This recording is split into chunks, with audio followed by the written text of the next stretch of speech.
আমি সর্বপ্রথমে আমি আমার ছোট পরিসরে আমার পরিচয়টা দিই। আমার নাম উত্তম কুমার বিশ্বাস। আমার বাড়ি হচ্ছে যে কাষ্টভাঙা, কালীগঞ্জ, ঝিনাইদহ। ছোট পরিসরে বলতে গেলে আসলে ধর্মটা তো অত ছোট পরিসরে বলা যায় না। সনাতন ধর্ম বা এর কৃষ্টি কালচার অনেক গভীর তত্ত্বের আলোচনা। তো এখানে আলোচনা করতে গেলে আসলে গভীর তত্ত্বের ভিতরে যেতে গেলে আমাদের আস্তে আস্তে ধাপে ধাপে যেতে হবে। তো আগেই বলি যে আসলে ওই মাপের ভক্ত হতে গেলে এই ভক্তিপথে কিন্তু আমাদের আগে আসতে হবে। ভক্তিপথে না আসলে আমরা কিন্তু ভক্ত হতে পারবো না। তো ছোটোভাবে আমি একটু সুরে সুরেই বলি, সেটা হচ্ছে যে এই ভক্তিপথে আসতে গেলে আমাদের কিছু সুকৃতি, কিছু ভাগ্যের ফলেই কিন্তু আমরা আসতে পারবো। তাই শাস্ত্রেও বলছে যে কোনো ভাগ্যে কোনো জীবের শ্রদ্ধা যদি হয় তবে সেই জীবের সাধুসঙ্গ করায়। সাধুসঙ্গ সাধুসঙ্গ সর্বশাস্ত্রে কয়, লবমাত্র সাধুসঙ্গ সর্বসিদ্ধি হয়। তো আমরা এই যে সাধুসঙ্গ পথে আসার চেষ্টা করছি মাত্র, জানি না পরম দয়াল কতটুকু আমাদের নিয়ে যাবে তিনিই ভালো জানেন। তবু আমাদের এই চেষ্টাটা করে যেতে হবে যাতে আমরা এই সাধন ভজন পথে এগোতে পারি। সাধন ভজন পথে এগোতে গেলে আসলে আমাদের ভাগ্য গুণে কিন্তু আমরা এখানে আসি নাই। এই সাধন ভজন পথে আসতে গেলে সুকৃতি গুণে কিন্তু আসতে হয়। তো আমি হয়তো প্রথমের দিক একটু এই কথাই বলবো যে ভাগ্য গুণে কিন্তু স্বর্গে যাওয়া যায়, কিন্তু সুকৃতি গুণে কিন্তু এই সাধুসঙ্গ পথে কিন্তু আসা যায় বা আসতে হয়। দেখো আমরা কাকা অনেকেই বিভিন্ন আমরা চিন্তা করি যে দীক্ষা বা কেন নেব বা দীক্ষা নিলেই বা কি হয়, এই বিষয়ে যদি একটু কিছু বলতেন। দীক্ষাটা মূলত আমার ধর্মতত্ত্বের দিক থেকে আলোচনা করলে বলতে হয় যে আমাদের শ্রেষ্ঠ ধর্মটা হচ্ছে এই মনুষ্য ধর্ম। আর এই মনুষ্য ধর্ম কোথায় পাওয়া যায়? বলছে যে এই মনুষ্য ধর্মটা পাওয়া যায় হচ্ছে সনাতন ধর্মে। মনুষ্য ধর্ম কি? বলছে মানুষ হতে হবে। আর মানুষ হতে গেলে কি করতে হবে? বলছে নিজেই নিজেকে চিনতে হবে। আর নিজেই নিজেকে চিনতে গেলে আমাদের কিন্তু এই সাধুসঙ্গ বা সৎসঙ্গ পথে কিন্তু আসতে হবে।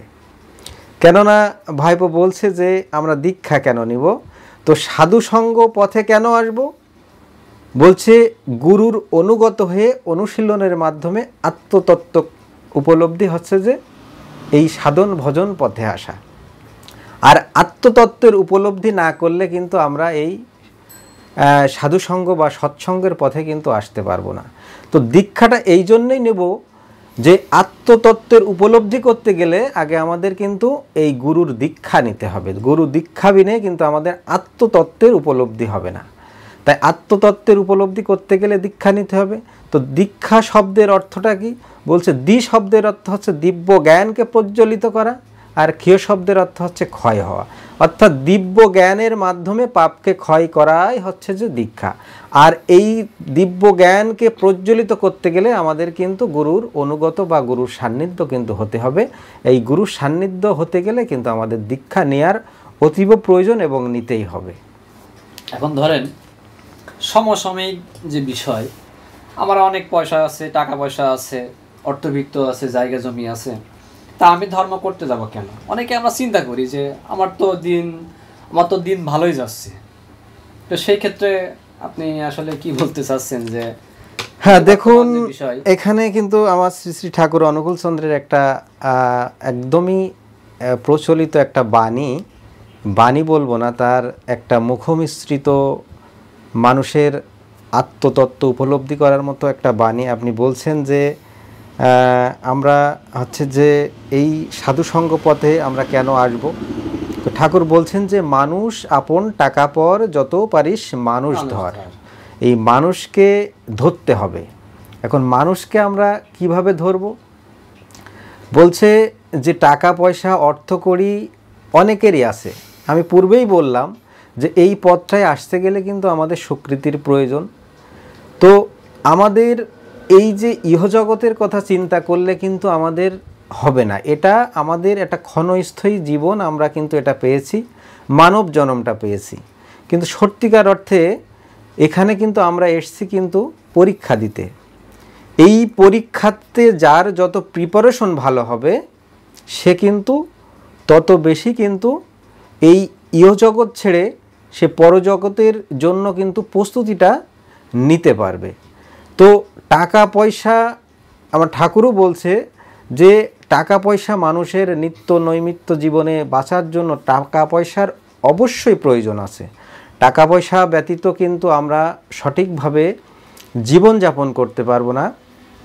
আর জীবন ধারণ না করতে পারলে কিন্তু আমরা এই সাধন ভজন পথেও কিন্তু আমরা থাকতে পারবো না। কিন্তু আমরা যদি প্রকৃত অর্থে যে মনুষ্যত্বকে বা ভগবানকে বাদ দিয়ে যদি টাকা পয়সাকে প্রায়োরিটি বেশি দিই, তাহলে কিন্তু আমরা এই সাধন ভজন পথে এগোতে পারবো না। তো এটা বিশেষজ্ঞরাও বলছে যে প্রয়োজনের অতিরিক্ত সব কিছুই কিন্তু বিষ। অর্থাৎ আমাদের প্রয়োজনটা থাকতে হবে, কিন্তু সেটা যেন মাত্রাধিক না হয়।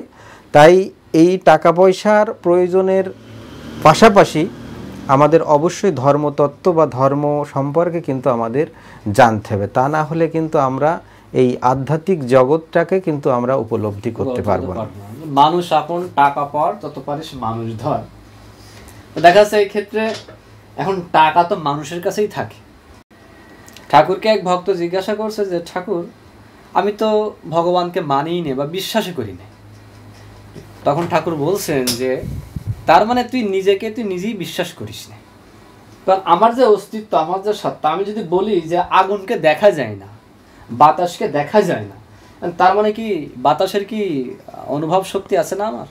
আগুন কি কোনো একটা মাধ্যমে যখন তাকে একটা বারুদ হোক, একটা কাঠ হোক, তার সংঘর্ষের মাধ্যমে যখন প্রয়োগ করা হচ্ছে, সে আগুন কিন্তু দেখা যাচ্ছে। অর্থাৎ বিশ্বাস কিন্তু আমাদের করতেই হচ্ছে। তদ্রূপভাবে ভগবানকে আমরা অনেক ক্ষেত্রেই এই জায়গায় বিশ্বাস করতে চাই না। এটা আসলে কেমন মনে হয় আপনার কাছে? এই যে অনুভব বা অনুভূতির কথা আপনি বললেন, এটা এখানে একটা চৈতন্য চরিতামৃতে এই একই কথা কিন্তু বলছে। কারণ যুগে যারা পুরুষোত্তম বা মহাপুরুষ হয়ে এসেছেন, শাস্ত্রের কথা হয়তো একই কথা এক একজন ভিন্নভাবে বলছে, কিন্তু তত্ত্বটা একই রকম। যে কথাটা বললেন অনুভব বা অনুভূতির যে কথাটা বললেন, সেটা হচ্ছে আমার গৌরহরি তিনি কিন্তু একটা শাস্ত্রে বলছেন যে যখন বাংলাদেশ ভারত অখণ্ড, তখন কিন্তু গৌরহরি কিন্তু তার এই ভজনের বস্তু কিন্তু কাউকে দিতেন না। মানে আপনার কথার পরিপ্রেক্ষিতে আমি কথাটা বলছি, যদিও কথাটা তত্ত্ব একই। তো তিনি এই সাধন ভজনের বস্তুটা কাউকে দিতেন না। কেন দিতেন না? গৌরহরি জানতেন যে এই ভজনের বস্তু যদি আমি কাউকে দিই তাহলে তারা বিক্রি করে খাবে। তো তিনি গৌরহরি কিন্তু একজনের জন্য অপেক্ষা করেছিলেন যে আমার এই ভজনের বস্তুটা আমি একজনের ভিতরে দিব। তো একদিন সেই সময়টা এলেন, তিনি যার জন্য অপেক্ষা করছিলেন তার নাম হচ্ছে তপন মিশ্র। এই তপন মিশ্র একদিন গৌরহরির কাছে এসে যখন বসেছেন, আসার সাথে সাথে কিন্তু গৌরহরি বললেন যে তপন, তুমি নাম করছো? তা বলছে হ্যাঁ। তা বলছে নাম সম্পর্কে তুমি জেনেছো? তা বলছে হ্যাঁ। তা বলছে কৃষ্ণ পেয়েছো? তা বলছো না। তা বলছে তুমি নাম সম্পর্কে জেনেছো, তুমি নামের মানে নামের বিষয়বস্তুটা বুঝতে পেরেছো, কিন্তু তুমি কৃষ্ণ পাওনি। অর্থাৎ তোমার জ্ঞানের উৎপন্ন হয়েছে, কিন্তু তোমার বিজ্ঞানটা কিন্তু এখনো হয়নি। গৌরহরি কি প্যাসের কথা বললেন দেখুন, বলছে যে জ্ঞানের উৎপন্ন হয়েছে কিন্তু বিজ্ঞানটা হয়নি। তো বিজ্ঞানটা কি? তখন গৌরহরি তপন মিশ্রকে বোঝাচ্ছেন যে বিজ্ঞানটা হচ্ছে বিশেষ জ্ঞানে জ্ঞানান্বিত হওয়া। অর্থাৎ এই বিজ্ঞানটা হচ্ছে অনুভব বা অনুভূতি। অনুভব কেমন, অনুভূতি কেমন? আপনি যে কথা বললেন যে অনুভব, অনুভূতিটা হচ্ছে দ্যাট ইজ ফিলিংস। আপনি আগুন দেখেছেন, আগুন সম্পর্কে শুনেছেন, দ্যাট ইজ জ্ঞান। কিন্তু যতক্ষণ আপনার ওই আগুনে হাতটা না পড়েছে, আপনি যতক্ষণ সেকা না খাচ্ছেন, ততক্ষণ কিন্তু আপনার বিজ্ঞানের উৎপত্তি হচ্ছে না, সুতরাং বিশ্বাসও হচ্ছে না। সুতরাং জ্ঞানের সাথে বিজ্ঞানের সমঝোতা বা সংস্পর্শে না আসলে কিন্তু এই বিশ্বাসটা কিন্তু উপলব্ধি হবে না। তাই এই অনুভব বা অনুভূতিটাই কিন্তু মূল জিনিস। তো এই অনুভব বা অনুভূতিটা কিন্তু তপন মিশ্রকে দিয়েছিলেন, তিনি কিন্তু তাকে ওখানে দেননি। তিনি বলছিলেন যে তুমি এই কৃষ্ণকে পেতে গেলে তোমাকে কাশীধামে যেতে হবে। তিনি কাশীধামে যেয়ে তিনি কিন্তু ভগবানের নাম করে তিনি কিন্তু ভগবানকে পেয়েছিলেন। তো আমাদের এই অনুভূতি বা অনুভবটা কিন্তু আমাদের সৃষ্টি করতে হবে, তা বিনে কিন্তু আমরা কিন্তু এই সাধন ভজন পথে কিন্তু আমরা এগোতে পারবো না। যথার্থই বলেছেন। তো দেখেন, বর্তমান যে সমসাময়িক বিষয়ের কথা যদি বলি, যারা আর্য সনাতন ধর্মে আমরা আসি, বিশেষ করে যারা ছোট ছোট ছেলেমেয়েরা, আমাদের সন্তানদেরকে আমরা ধর্মপথে আনতে চাই না। যদি আমরা একটু ধুতি পরি বা একটু ধর্মের পথে চলি, আমরা অনেকেই আমাদের সম্প্রদায়ের মানুষের কিন্তু আমরা নাক ছিটকাই, একজন আরেকজনকে হেয় প্রতিপন্ন করছি। যদি সনাতন ধর্ম একটা প্রাচীন ধর্ম, এটা যদি একটা দীর্ঘদিন ধরে যদি একটা জায়গায় যদি আমরা নিয়ে না যেতে পারি, তাহলে তো এটার একটা ভিত্তি থাকবে না। কারণ দেখেন যে বিশেষ করে যখন প্রচণ্ড গরম পড়ে, অনেক জায়গায় এই যে জলের যে লেয়ার, এটা কিন্তু আস্তে আস্তে নিচে চলে যাচ্ছে। তা আমার মনে হচ্ছে যে সনাতন ধর্মের যারা আছি, আমরা কিন্তু দিনের পর দিন আমরা কিন্তু আমাদের লেয়ারটা, ধর্মের যে লেয়ার, এটা কিন্তু আমাদের নিচে চলে যাচ্ছে। এইটার কারণটা কি? আমরা কিন্তু একজন আর একজনকে সহ্য করতে পারছি না। একজন ধুতি পরছে বা একজন একটু ধর্মের সাধুসঙ্গ করছে, আমরা কিন্তু তাদের দেখে আমরা নাক ছিটকাই বা বিভিন্ন বিরূপ মন্তব্য করে আমরা বসি। তো এই ক্ষেত্রে আমাদের আসলে করণীয়টা কি? আসলে এটা আমাদের প্রশ্নটার উত্তরেই কিন্তু আমাদের ভিতরেই কিন্তু লুকিয়ে আছে। কারণ আমরা সেইভাবে সমাজটাকে তৈরি করতে পারছি না। এই সমাজের কৃষ্টি কালচার, অথচ দেখুন আমাদের যে সমাজে যারা এই কাজটা করবে তারাই কিন্তু আজকে ধর্মের পথে মূলত বাধা ঠিক না, মানে তাদের ভিতরে অজ্ঞানতাটা কাজ করছে। যে কারণে দেখুন, আপনি এখন যদি একটা চারা গাছ বা বীজ রোপণ করেন, তার ফল কিন্তু আপনি সাথে সাথে পাবেন না। তাকে সেই ফলটা পেতে গেলে কিন্তু একটু সময় লাগবে। সেই চারা গাছটা বড় হবে, তাকে রক্ষণাবেক্ষণ করতে হবে, আস্তে আস্তে চারা গাছটা তার প্রসার বিস্তার করলে ফল আসবে, ফুল আসবে, ফল আসবে, তারপরে সেখান থেকে আমরা পরিপূর্ণ কিছু জিনিস আশা করব। তো এখানে আসলে ধর্মটা মানে ওইভাবে বলতে গেলে যে আমাদের আসলে কিছু জ্ঞান বলেন বা বিজ্ঞান বলেন, এই যে আমরা দেখছি অনেক বাচ্চার যাদের দীক্ষাদানের বয়সটা পার হয়ে গেছে, অথচ আমরা সেই বয়সে তাকে কিন্তু দীক্ষা দিচ্ছি না।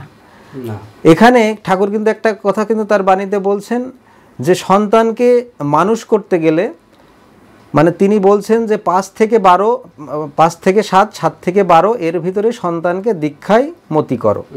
তো আমরা কিন্তু একটা সন্তানকে বা একটা বাচ্চাকে যখন আমাদের নিয়ন্ত্রণে রাখতে গেলে আমরা কিন্তু 12 বছর পর্যন্ত, শাস্ত্রও বলছে যে 12 বছর পর্যন্ত আমরা তাদের নিয়ন্ত্রণে রাখতে পারবো। পরবর্তীতে হয়তো সে যখন কিশোর বয়সে যাবে, তখন অনেকটা যখন স্কুল কলেজে বা একটু উচ্চ পর্যায়ে যাবে, তাদেরকে আমরা ওইভাবে হয়তো বা নিয়ন্ত্রণে রাখতে পারবো না। তো 12 বছরের ভিতরে যদি আমরা সেই জ্ঞানের আলোটা তার ভিতরে প্রজ্বলিত করতে পারি বা সেই জ্ঞানের আলো, ধর্মের অনুভূতিটা যদি জাগ্রত করে দিতে পারি, সেই বাচ্চাটা সেই মানে শিশুটাই কিন্তু আগামী দিনে সে কিন্তু ধর্মের আলো নিয়েই কিন্তু বেড়ে উঠবে এবং প্রকৃত হতে সে কিন্তু একজন ধার্মিক হবে। বিশেষ করে যদি এই যে একটু যুক্ত করি যে অন্য সম্প্রদায় যারা আছেন, ওনারা কিন্তু ওনাদের যারা ছেলে মেয়ে আছে ওদের কিন্তু গাইড করে তুলে নিয়ে আসে, কিন্তু আমাদের ক্ষেত্রে সম্পূর্ণ ভিন্ন। আমরা জানতেই দিই না যে হিন্দু ধর্মে বা হিন্দু শাস্ত্রে বিশাল একটা সমুদ্রে যে আস্বাদন, সেই আস্বাদন কিন্তু ওনাদেরকে করাতে চায় না। অথবা আমরা নিজেরাও কিন্তু জানি না ওই অর্থে। একটা গীতার শ্লোক কিন্তু আমরা অনেকেই বলতে পারি না, তার অর্থ আমরা জানি না। আমাদের সন্তানাদি যারা আছে ওদেরকে কিন্তু সেইভাবে আমরা তুলে আনতে পারি না, এটাই তো বিষয়। না, নিঃসন্দেহে এটা, কিন্তু এখন আমি আমার দৃষ্টিকোণ থেকে বলবো এই কথাটা, মানে এটা আমার ব্যক্তিগত কথা, এটা শাস্ত্রে বা আপনাদের মতভেদ অন্যরকম থাকতে পারে, যে আমি মানে শিক্ষিত না, আমি হচ্ছে যে ধর্ম বিষয়ে কিছু জানি না, এখন আমার গীতার শ্লোক বা সত্য অনুসরণও বলেন বা আমার ভাগবত বলেন আমি পড়তে জানি না, ওইভাবে ভুল উচ্চারণ হচ্ছে, তো এইটা আমি মনে করি ডাজ নট ম্যাটার, এটা কোনো ব্যাপার না। কেননা হচ্ছে যে এই যে যেভাবে হোক যদি মনের ভিতরে ভক্তি থাকে, এই ভক্তি ভাব নিয়ে যদি ভুল হোক, কিন্তু আমাদের শাস্ত্রটা আমরা যদি পঠন পাঠন বা শ্রবণও করি তাতেও কিন্তু আমাদের লাভ আছে।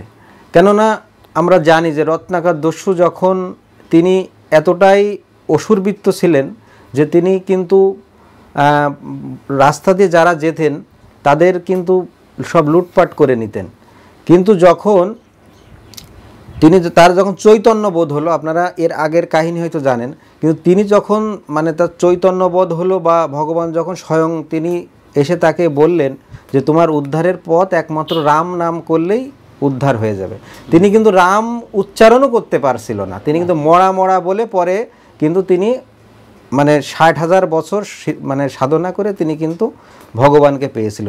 আমি এই মেসেজটা এইভাবেই দিতে চাই যে আপনার গীতা শ্লোক যে একেবারে স্বয়ং সম্পূর্ণভাবে বা ভাগবতের বা যে কোনো শাস্ত্র যে একেবারে 16 আনাভাবেই পাঠ করেই আপনাকে সিদ্ধি লাভ করতে হবে এমনটি নয়। আপনি ভুল হোক কিন্তু আপনি অনুশীলন করুন, অনুশীলনের মাধ্যমে আস্তে আস্তে আপনি আপনার অভীষ্ট লক্ষ্যে পৌঁছাতে পারবেন। না সেটাই যেটা বলছিলেন যে যারা একেবারে কিছুই জানে না বা কিছুই ওই অর্থে পারে না তাদের তো ভক্তি বিশ্বাস এটাই তাদের সম্পদ, কিন্তু পাশাপাশি যারা শিক্ষিত সমাজ, আজকে দেখেন যে শিক্ষিত সমাজ ধর্ম থেকে কিন্তু একেবারেই বিচ্ছিন্ন। আজকে যদি এই সনাতন ধর্ম যদি শিক্ষিত সমাজের মানুষগুলো যদি একটু ইনভলভ হয় তাহলে কিন্তু এটা আমরা আরও অনেক দূরে এগিয়ে নিয়ে যেতে পারি, তাই কি মনে করেন না? না, একেবারেই একমত। কারণ হচ্ছে যে দেখুন, আগে আমাদের বিশ্বাস করতে হবে যে এই যে শিক্ষিত সমাজ আসলে তারাও হয়তো কর্মব্যস্ত জীবনে তারা হয়তো ওইভাবে ধর্ম করতে পারছে না, কিন্তু আমাদের ধর্মটাকে বাদ দিয়ে কোনো কিছু করলে কিন্তু হয়তো কি আমরা ইহজগতে পূর্বেই বললাম যে ইহজগতের জন্য আমরা কিছু সঞ্চিত করতে পারলাম, কিন্তু পরজন্মের জন্য তো আমাদের কিছু অ্যাসেটের প্রয়োজন অবশ্যই আছে। তো এখানে যারা শিক্ষিত সমাজ যারা আছেন আমি তাদেরকে বলবো, বা যারা শিক্ষিত হোক বা যে সমাজের যেই ইসেই হোক, তারা তাদের মানে ধর্মটাকে অবশ্যই নিজে করবে, পাশাপাশি তাদের ভবিষ্যৎ প্রজন্মর জন্য যেন তিনারা কিছু রেখে যেতে পারেন সেই জন্য তিনি কিন্তু তার সন্তানের এই ধর্মের পথে অনুসরণ করেই কিন্তু তিনি রেখে গেলে তার সুনামটা কিন্তু অক্ষুণ্ণ থাকবে। কেননা একটা এই যে আমাদের সাতক্ষীরায় বা এই যে এই পাশে আকিজউদ্দিনের পুত্র, মানে এখানে উদাহরণস্বরূপ আমি বলছি, উদাহরণ না, এটা বাস্তব ঘটনা।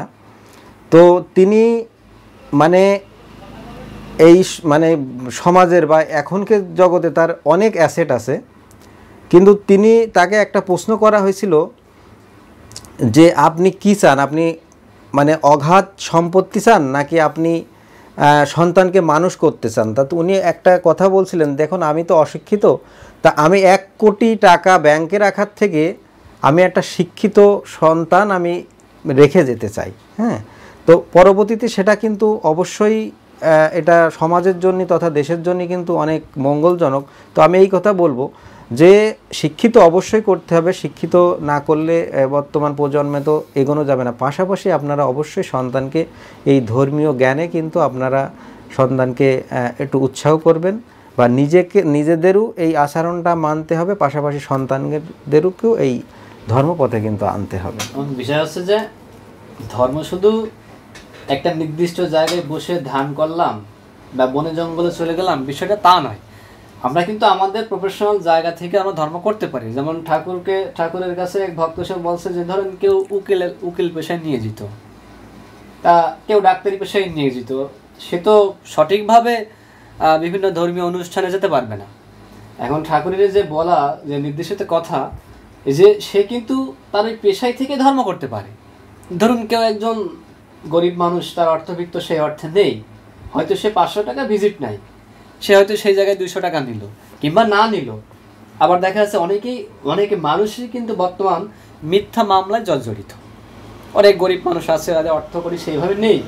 একজন উকিল যদি চিন্তা করে যে এই ভদ্রলোকের বা এই ব্যক্তির আমি মামলাটা আমি লড়বো, বিনা পয়সায় লড়বো, সে কিন্তু আমরা যে এই যে নাম ধ্যান করে যা করছি তার থেকেও কিন্তু সে ওই ব্যক্তিটা কিন্তু যথেষ্ট ভালো কাজ করছে।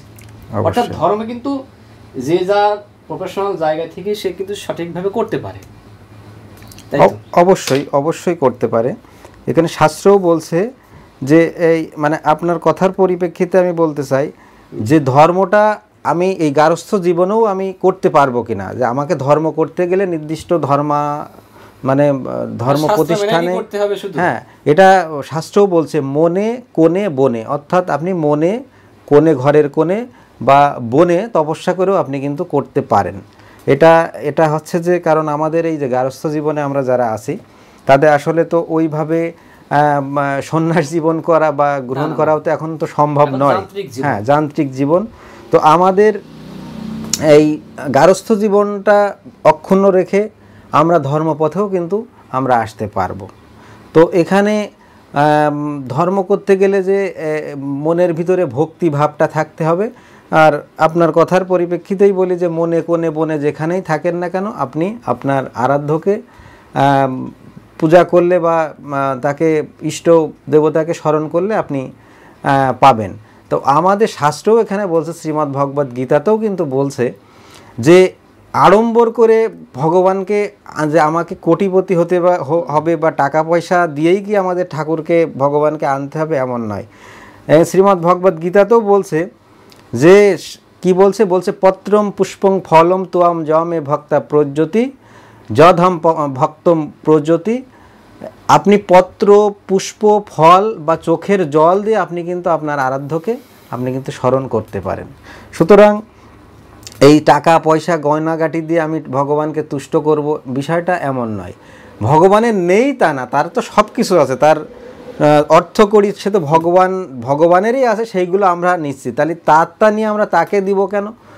তার কি অভাব আছে? বলছে যে এই সামান্য ভক্তি ভরে পত্র, পুষ্প বা চোখের জল বা একটু ভক্তি ভরে আমাকে নিবেদন করলেই তোরা আমাকে পাবি, এই তো মূলত কথা। তো এখন ব্যাপার হচ্ছে যে আমরা ওইভাবে চিন্তা না করে ভক্তি ভরে আমরা যে যার আরাধ্যকে স্মরণ করলেই কিন্তু অভিষ্ট লক্ষ্যে যাওয়া সম্ভব। যে এই সমগ্র বিশ্ব ব্রহ্মাণ্ডের মালিক তো সে তিনি, তারা চাওয়ার আর কি। বিষয়টা হচ্ছে যে আমাদের এই পৃথিবীতে যখন আমরা আসি তখন কিন্তু প্রতিজ্ঞাবদ্ধ হয়ে আসি যে এখানে যে তোমারই নাম কীর্তন, তোমারই গুণগান করবো, কিন্তু এই পৃথিবীর রূপ রস গন্ধ এই সমস্ত মোহে ভুলে গিয়ে আমরা কিন্তু তাকেই ভুলে যাই। এখন বিষয়টা হচ্ছে যে একটা ছোট্ট বাচ্চাকে যদি একটা চিপসের প্যাকেট আমি ধরিয়ে দিই, আমি টাকা দিয়ে তাকে কিনে তাকে দিলাম, দেওয়ার পরে আমি তাকে বলছি যে তুমি কিছুটা চিপস আমাকে দাও, সে যদি আমার হাতে কিছু অংশ দেয় তো চিন্তা করেন যে সেই চিপস কি আমি খাবো না খেতে পারি? আমি কিন্তু খেতে পারি না। ওই চিপসের অংশ কিন্তু তাকে আবার আমি ফিরিয়ে দেব, জাস্ট আমার একটা পরীক্ষা, আমি কিন্তু ফিরিয়ে দিচ্ছি। এবং শুধু চিপস নয়, তার মাথায় হাত বুলিয়ে আশীর্বাদ করে ভালোবাসা দিয়ে ওই চিপসও ফিরিয়ে দিচ্ছে, আবার ভালোবাসাও আশীর্বাদ আমি করছি। ভগবানও কিন্তু তাই, এই সব কিছু দিয়ে রেখেছেন, শুধু দেখছে যে আমার প্রতি, আমার এই যাদেরকে আমি পাঠিয়েছি কতটা ভালোবাসা, কতটা টান আছে। বিষয়টা কি তাই নয়? একদমই তাই। মানে এটা অত্যন্ত একটা গুরুত্বপূর্ণ এবং তাৎপর্য কথা যে আসলে আমরা কি নিয়ে এসেছিলাম বা আমরা যেটা দিচ্ছি তাকে, যেটা আমরা নিবেদন করছি, এটা কি আমারই? আমি তার জিনিস কিন্তু তাকেই আমরা ফেরত দিচ্ছি। হ্যাঁ, কিন্তু বিষয় হচ্ছে যে কে কতটুক ভক্তি ভরে, কে কতটুক তার আরাধ্য হয়ে তাকে নিবেদন করছে, এইটাই হচ্ছে যে মুখ্য বিষয়। তা এইটা হচ্ছে ব্যাপার, তা আমরা তার জিনিস তাকেই কিন্তু আমরা ফেরত দিচ্ছি।